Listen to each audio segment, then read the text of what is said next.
Hello everyone, my name is Pankaj और आज हम आपके लिए लेके आए हैं महान रिवीजन सीरीज, जिसमें हम चैप्टर वाइज आपका पूरा सिलेबस करवाने वाले हैं।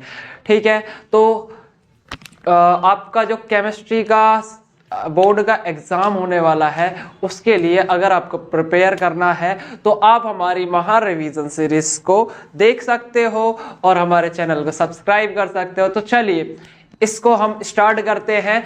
आज हम पहला चैप्टर शुरू करने जा रहे हैं जिसका नाम है सॉल्यूशन। तो सॉल्यूशन में मेजर टॉपिक क्या क्या है पहले वो देखेंगे, उसके बाद हम स्टार्ट करेंगे। तो फटाफट से देख लेते हैं। मैं अपने इस बोर्ड पे कुछ लेके आया हूं आपके लिए, इसमें पूरा चैप्टर आपको दिख रहा होगा। फर्स्ट थिंग क्या है, आपकी सॉल्यूशंस के अंदर आपके पास कुछ लॉज आ रहे हैं, कुछ कॉलिगेटिव प्रॉपर्टीज आ रही है और ideal solution non ideal solution की क्लासिफिकेशन आ रही है और आपके पास कॉन्सेंट्रेशन से रिलेटेड टर्म्स आ रहे हैं। ठीक है, तो कॉन्सेंट्रेशन के अंदर आपके पास मोलैरिटी, पीपीएम, मोल फ्रैक्शन, ये टर्म्स है। लॉस के अंदर आप क्या देखोगे? लॉस के अंदर आप देखने वाले हो Henry's law, Raoult's law, Dalton law, partial pressure and colligative properties के अंदर आप क्या देखने वाले हो?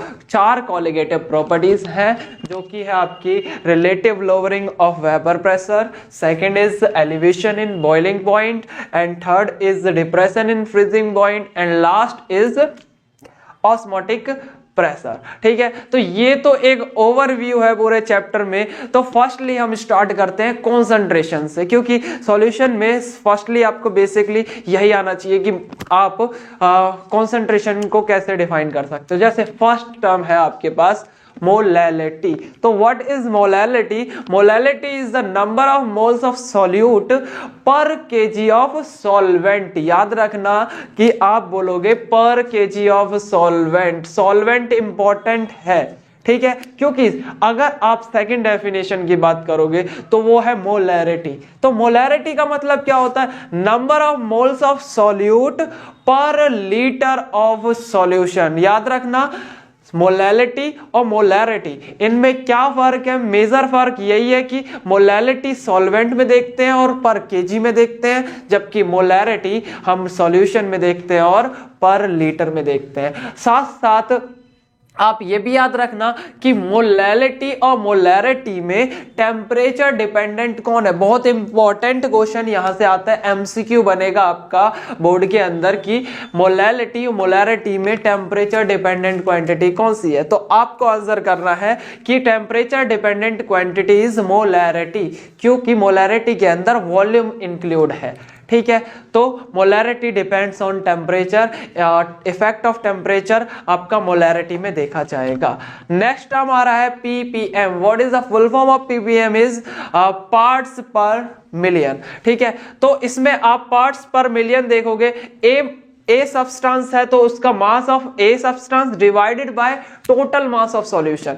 पूरे सॉल्यूशन का मास से डिवाइड करना है आपको और multiply by 10 to the power 6, तो आप निकाल सकते हो पीपीएम। ठीक है, तो ऐसे ही मास ऑफ बी सब्सटेंस है तो mass of B substance divided by mass of whole solution and multiply by 10 to the power 6 कर दोगे तो पीपीएम ऑफ बी सब्सटेंस आपका आ जाएगा। हम फोर्थ टर्म्स यूज करने वाले हैं जिसका नाम है मोल फ्रैक्शन। तो मोल फ्रैक्शन का मतलब क्या होता है? जैसे आपको मोल फ्रैक्शन ऑफ ए निकालना है तो आप लिखोगे number of moles of A divided by total number of moles. जैसे एक्स से हम इसे रिप्रेजेंट कर रहे हैं, काई बोलते हैं वैसे इसको हम, एक्स से या फिर काई ए। तो इसका मोल फ्रैक्शन निकाला है तो number of moles of A divided by आपके पास 2 कंपोनेंट है, जैसे ए और बी है, तो moles of A plus moles of B, total moles होगा ये। ऐसे ही अगर मोल फ्रैक्शन ऑफ बी निकालना है तो moles of B divided by total moles, Na plus NB, तो ये होगा आपका मोल फ्रैक्शन। तो इन 4 टर्म्स में से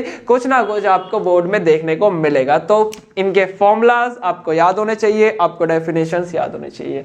नेक्स्ट हम बात करेंगे लॉस की, इसके अंदर कि लॉस कौन से हैं सॉल्यूशन के अंदर। 4 आपके पास 3 लॉज हैं बेसिकली। एक है हेनरीज लॉ, दूसरा है आपके पास रॉल्स लॉ और तीसरा है Dalton law of partial pressure. ठीक है, तो हम बात करेंगे पहले हेनरीज लॉ की। हेनरीज लॉ को कैसे डिफाइन करोगे? देखो, जो आपको यहां दिख रहा है ना, इसी में से आप डेफिनेशन बना सकते हो। जैसे partial vapour pressure of gaseous, या फिर आप बोल सकते हो वेपर्स, किसी भी वेपर्स का partial vapour pressure of any component is directly proportional to mole fraction of that component. ठीक है, तो वेपर प्रेशर ऑफ N2 है जैसे, तो N2 का वेपर प्रेशर डायरेक्टली प्रोपोर्शनल हो जाएगा उसके मोल फ्रैक्शन के।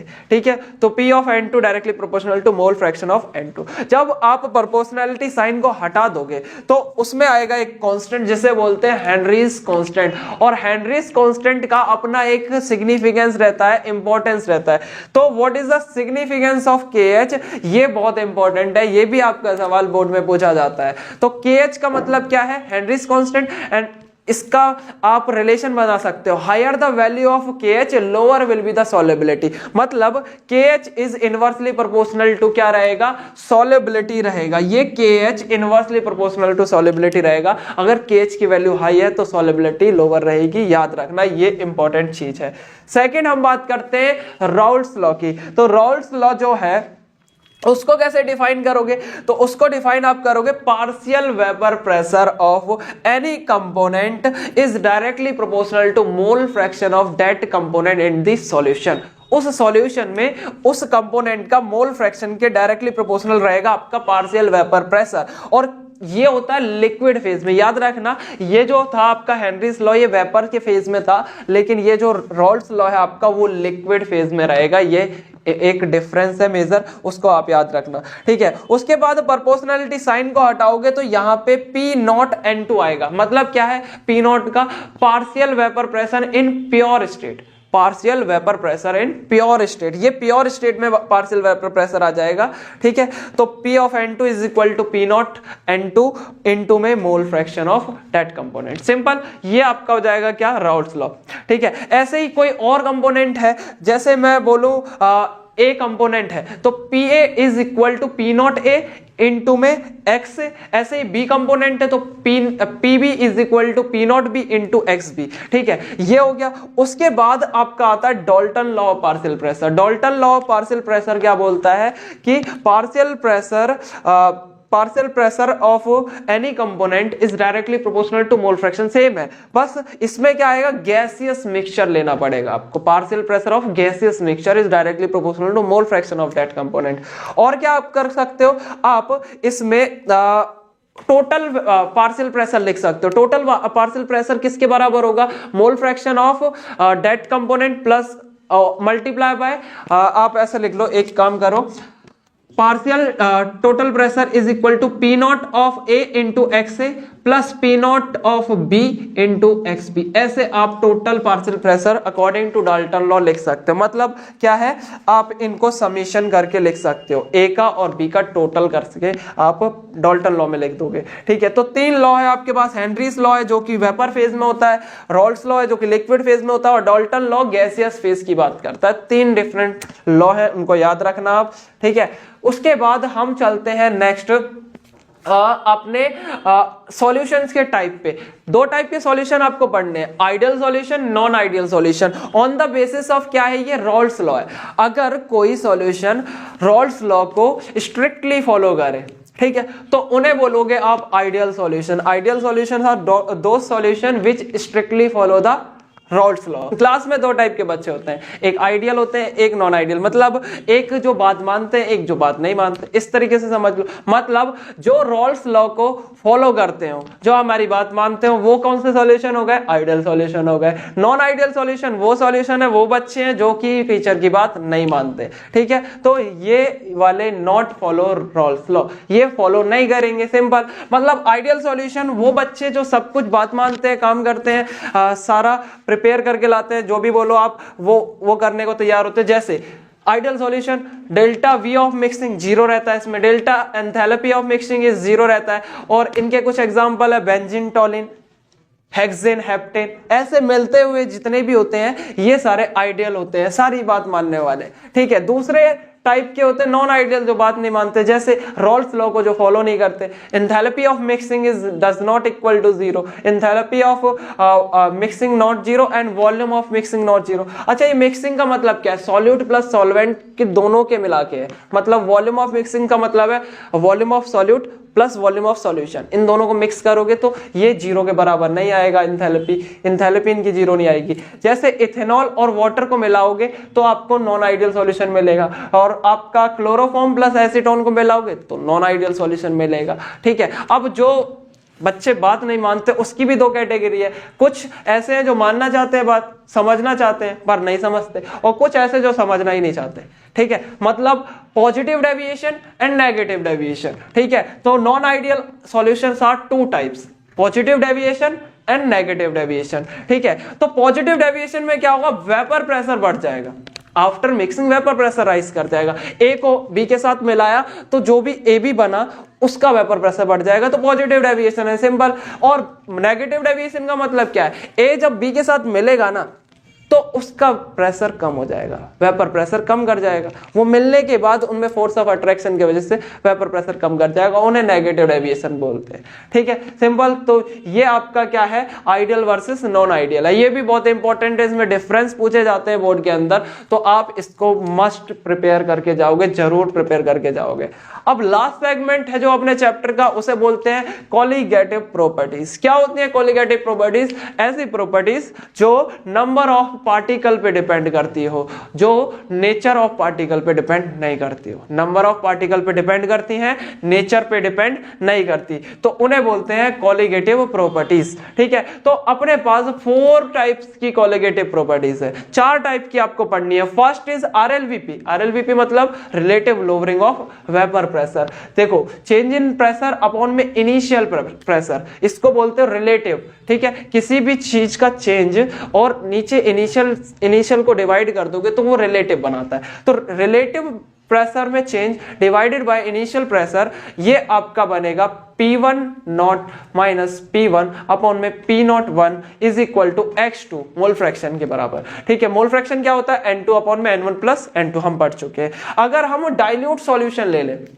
डाइल्यूट मतलब इन सेंस कि उसमें वाटर की क्वांटिटी ज्यादा है, सॉल्यूट की कम है, सॉल्वेंट मतलब ज्यादा है, तो आप क्या करोगे? सॉल्वेंट ज्यादा है तो N1 की वैल्यू बढ़ जाएगी। अच्छा, आपको मैं एक चीज बता दूं कि 2 और 1 का क्या मतलब है? 2 का मतलब है सॉल्यूट और 1 का मतलब है आपका सॉल्वेंट। ठीक है, तो N2 प्लस N1 जो भी होगा वो N1 के बराबर हो जाएगा, क्योंकि सॉल्वेंट का अमाउंट ज्यादा होता है सॉल्यूट उसमें डाइल्यूट सॉल्यूशन में। ठीक है, तो आपका N2 अपॉन में N1 अकेला बचेगा। ठीक है, तो आरएलवीपी समझ में आ गया आपको, ये मोल फ्रैक्शन के बराबर ही आएगा। Relative lowering of vapour pressure जो होता है वो मोल फ्रैक्शन के बराबर आता है। ठीक है, ये फर्स्ट कोलिगेटिव प्रॉपर्टीज है। सेकंड कोलिगेटिव प्रॉपर्टीज की बात करते हैं, तो सेकंड कोलिगेटिव प्रॉपर्टी है elevation in boiling point. Boiling point में एलिवेशन देखने को मिलता है। ठीक है, जैसे डेल्टा टीबी, डेल्टा टीबी का मतलब क्या है? चेंज इन टेम्परेचर किसका?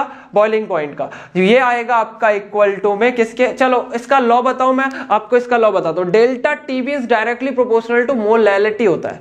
ठीक है, मोलैलिटी के डायरेक्टली प्रोपोर्शनल रहता है। जब भी प्रोपोर्शनल साइन को आप हटाओगे तो केबी एक कांस्टेंट आ जाएगा, इसे बोलते हैं आपका इब्लियोस्कोपिक कांस्टेंट। ठीक है, केबी इज द इब्लियोस्कोपिक कांस्टेंट।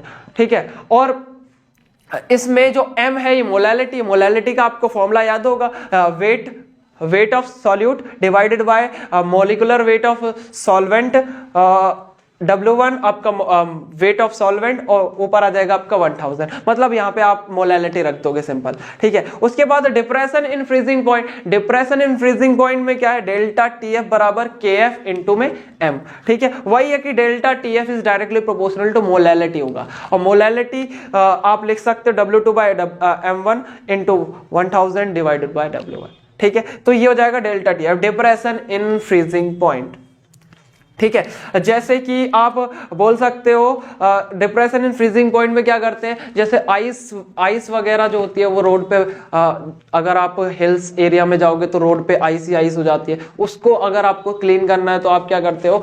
आप एक नॉन वोलेटाइल सॉल्यूट ऐड कर देते हो, जैसे कि सॉल्ट वगैरह, जिससे हम क्लीन कर सकते हैं उसको। ठीक है, तो वो डिप्रेशन इन फ्रीजिंग पॉइंट का एक एग्जाम्पल हो जाएगा। उसके बाद ऑस्मोटिक प्रेशर। ऑस्मोटिक प्रेशर में आपके पास क्या है? Pi is equal to C R T. ये फॉर्मूला याद रखना है। ऑस्मोटिक प्रेशर बराबर होता है pi is equal to C R T. C क्या है? कॉन्सेंट्रेशन है, आर क्या है? आपका गैस कांस्टेंट है, टी क्या है? आपका टेम्परेचर है। ठीक है, तो आप इसको कॉन्सेंट्रेशन को किस में लिख सकते हो? एन अपॉन में वी में लिख सकते हो, number of moles divided by volume. ठीक है, ये आपका कॉन्सेंट्रेशन होता है। या फिर इसको मोल्स को लिख सकते हो गिवन वेट अपॉन में मॉलिक्यूलर वेट। ठीक है, इनटू वॉल्यूम आर टी। ये आपका क्या बन जाएगा? ऑस्मोटिक प्रेशर बन जाएगा। आपने टाइप ऑफ वो सुना होगा कि सॉल्यूशन होता है isotonic solution, hypertonic solution, hypotonic solution. ठीक है, और आपने सुना होगा ऑस्मोसिस होती है।